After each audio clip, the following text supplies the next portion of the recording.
Howdy folks, Meandering Mike here in the Man Cave of Madness. It's mid-evening and we are on Christmas Eve, filming this unboxing of sorts. Merry Christmas to you all.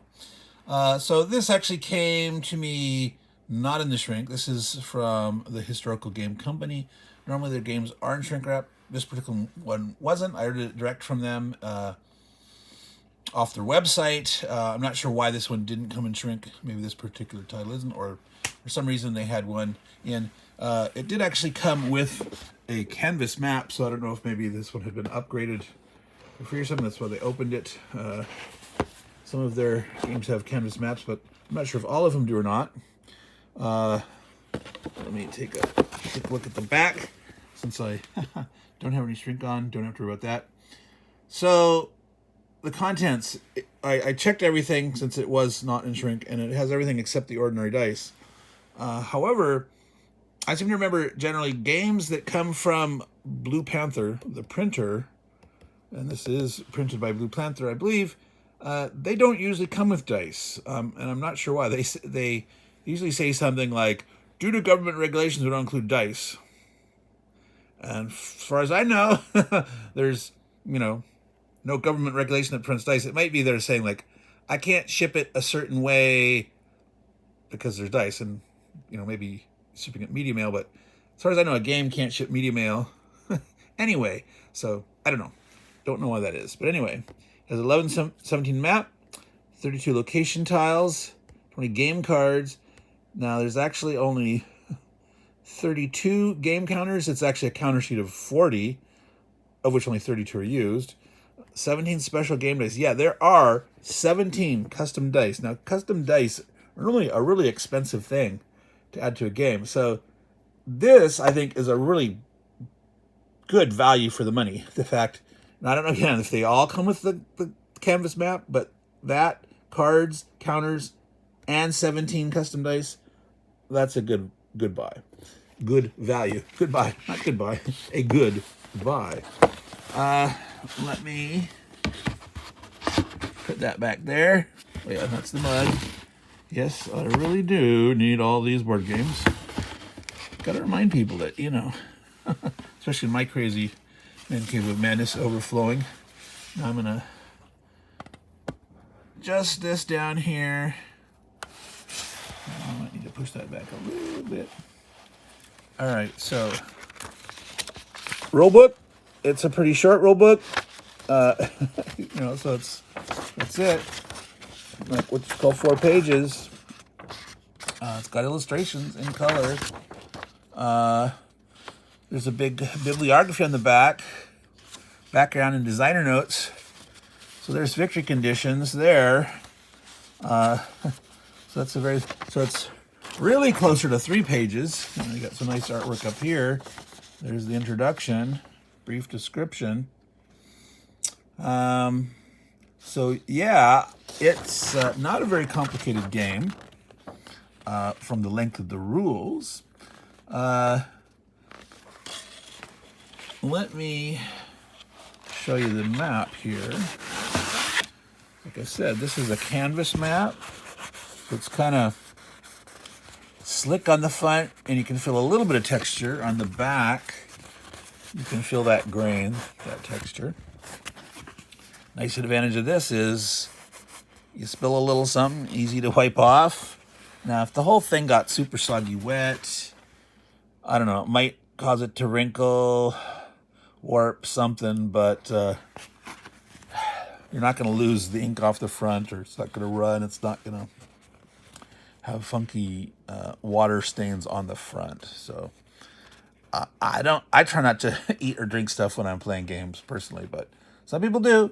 You never know. So this is obviously a point-to-point game. Each one of these looks to be a city or a fort. Fort William Henry, for example. Fort Frontenac. Over here's Nova Scotia, with Halifax and Fort Lawrence. There's an interesting situation. It's the French War, and so you got the French navally able to go down the St. Lawrence and There's a line here. It says no French naval units below this point.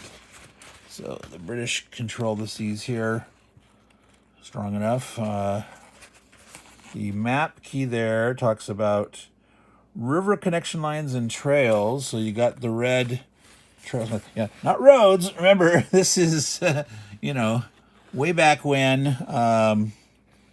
And so, yeah, you got going up river. Those are the river connections or lake. So, like, I'm assuming you could do your little boats or canoes up this way. Yeah, so there's little tiny lines that appear to be borders here. Acadia, Maine, New Hampshire. So I don't think those count. Those aren't connection lines. There's a special connection line here between Fort Beausejour, for my lousy butchered French, and Louisbourg. So the French can go back and forth between there. The British can't. So I suppose the British might be able to navally invade, maybe. There's a port here. But by ground, they'd have to beat this first and then come out this way, whereas the French could shift things that way. But yeah, there doesn't appear this Fort Western. I don't know if there's a way to go overland like that or not. All right, anything in turn? 1755 is the start of this, lasting through 1760. All right, that's a pretty cool map. You got a little flavor graphics here. Fort Detroit, Fort Niagara, yeah, good old Niagara Falls, Fort Duquesne, Baltimore, New York, Boston, Albany. All right, I'm going to go ahead and put that back there, see if that will stay without falling over. It's a little background. Now, I went ahead and put all the custom dice in a little snack pack Ziploc baggie. It didn't come in a bag. But look at these. These are all the custom dice. There's 17 of them. There's one of these green ones, kind of a light pink lavender, whitish gray. That one. So it's not easy to distinguish between the white ones. So I'm assuming the white ones are French, the red ones are British, the pink ones are probably colonials supporting the British Army, and the gray ones, see the screen one, so this could be some different Indian nations. Well, I don't know, they have what looks like an Indian headdress, and they've got like a tricorn. So I am not sure which those are. Now maybe the rulebook here can easily identify all those different ones or not. I'm not sure. So they're showing the different colors. White and gray are French, the white being regulars, the French navy, and the gray dice being auxiliary dice. Interesting. And militia and Indian allies. Green die is a light infantry die representing British light troops. Well, that's interesting. They went with green for the red. Christmas! This is why I'm opening this. It's a Christmas game, red and green. All right. So, yeah, so 17 custom dice like this in a game from a small publisher like this. That, to me, that's quite expensive. I wonder how they can afford to do this. Here's the counters. So there's 8 counters per row. So like I said, there's 5 rows, 8. That's 40 total. 4 times 8 is 32. So their math on the back of the box was off. There's not 36 counters. There's 32 that are printed on, and these ones across the top are just the title, So unfortunately, you can't use them as, well, you can use this one. This one could be used as a blank if you need to, except it is partially written up. So not a high counter density, right? Most of these are control markers, French control or British control. There's one game term marker. There's some markers that indicate like probably where you're going to attack. And then there's 3 units per side. Now I assume these are like field armies. Some have no marks. Some say 2. The British have 2 that say 2, and one that's 1. It looks like if you look on the map here, there's a number by each city, and it's probably garrison strength. Is my assumption. Is an assumption. The coasts 1, Halifax, that was their big major British port there. The forts. I'm gonna move this up because I'm pointing and you can't quite see that as good as you could. Fort Niagara 3, Fort Duquesne, some of those. So yeah, that's, I'm assuming, and maybe I can find it in the rule real quick here. Does it tell me? Well, it's not an obvious caption, one of the rules, so it's buried somewhere here in a rule. So I'm not going to hunt for that because I was hoping for like a picture of something that had a little caption and might have said, but so who knows? Now there are cards, or what they're calling tiles. These are actually, it's thicker than paper. It's like a thin cardstock though. And location tiles. So it looks like each one of these has a tile where it's got the name. Here's that number. I don't know if that's, yeah, if that's strength or that's like victory point or strategic value. Wow, that's a 4 up there. I don't know. I need to know.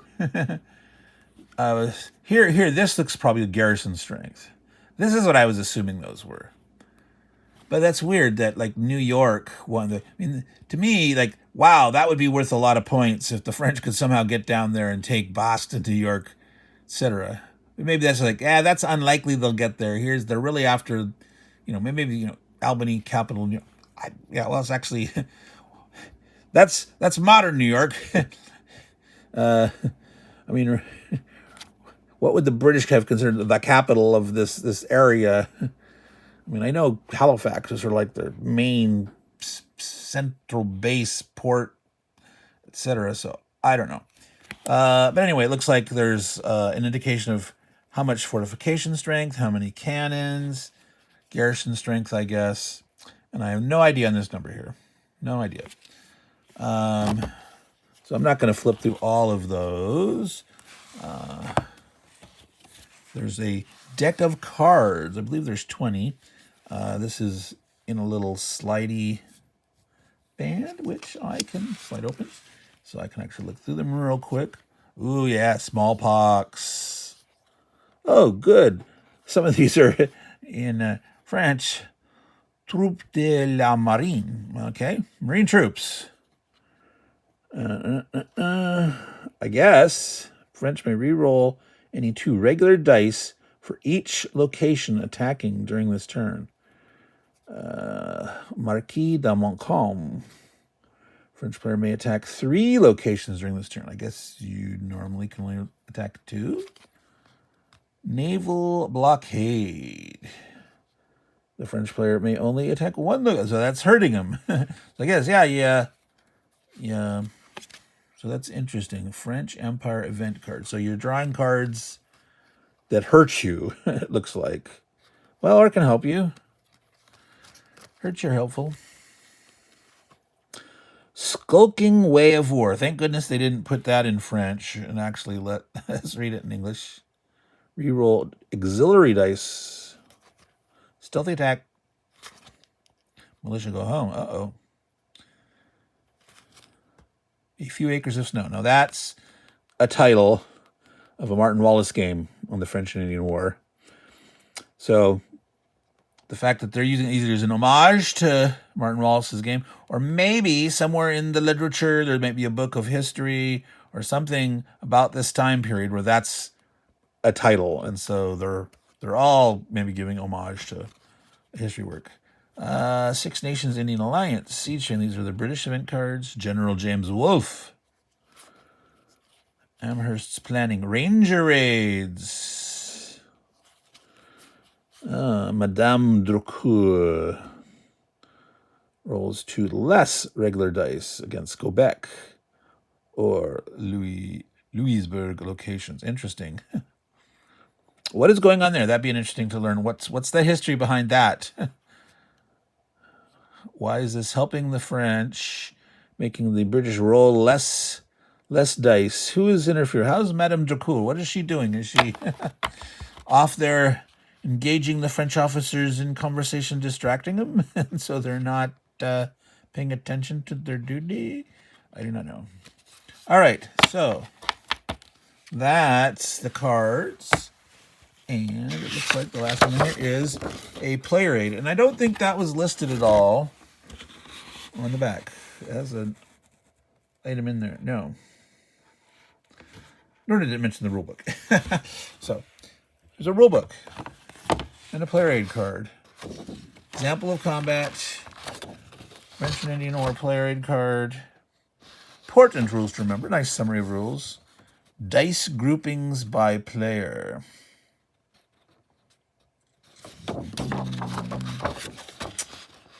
Whole example of combat. So interesting.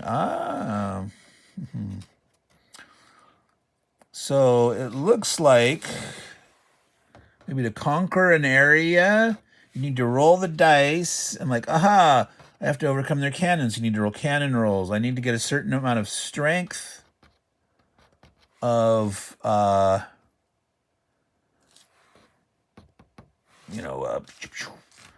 rifleman militia dice to overcome, to be able to completely capture the location. Basically, you gotta get the lucky set of dice, and I don't know how if you get re-rolls, if it's like a push your luck kind of thing. You have a certain number of dice to roll. You take some dice out, you assign them, then you roll again, etc. How far can you go with that or not? That's the question of how this works. So, but that's all those special custom dice and getting these kind of results and cool things like that. So, that is, folks, the French and Indian War game by the Historical Gaming Company. Let's do that again so you can see. Nice artwork on the front there. I do not know who those gentlemen are supposed to be. I'm sure it's famous generals or whatnot, whether it's James Wolfe or somebody. Let's see, what does it say down there? The strategic 2-player game on the French and Indian War. It does not. Easy to learn and play. It says, yeah, well, with that size rule book, that seems like it's going to be pretty easy. So, that's it, folks. I think I'll not put it all back in the box right away. Canvas map. Thick laser cut counters, which shouldn't have corner nibs because of the way they're die cut. They're connecting the side. That will mean there's some small side nibs. I don't really like side nibs, but you can always like take a knife and kind of like lightly scrape. Usually, you don't have to usually cut those away. Those are pretty nice, and they don't appear to be sooty like the old Victory Point game counters were. Victory Point games that actually came with a napkin in the box because there was so much soot from the laser cut counters. You know, a deck of cards, 20 cards. What was it, like 30, 32 tiles? And again, these are, lightweight. They have some flex to them. So they're not full on like cardboard, what we would call a tile like in a Euro game or something. But this really just impresses the heck out of me that they went and had 17 custom dice made for this game. So that's interesting. I might have to ask the designer and the poster, you know what? How are you able to afford this, right? Because it didn't seem like a really expensive game to me. I don't remember the exact price, but it was $45 or less. It might even been $35. You know, it's like, whoa, you know, it's like only $12 for shipping or something like that. I don't know. But to me, that's a great price to have a game like this with 17 dice for a small publisher. So I'm going to call that quits, folks. Meandering Mike, Man Cave of Madness. Here we are on Christmas Eve. I'm taking a little break here. We're about to have our Christmas Eve dinner. I have not quite been summoned back from the man cave to the house, but the French and Indian war game. This company likes to put game as part of the title, as if you didn't know it was a game. You know, maybe if you saw something like this in a store, like, what is that? Is it a book? Is that a thing? Well, it's a game. But most games do not put the word game in the title. So I'm going to sign off now. All you folks, make sure you take care and ciao.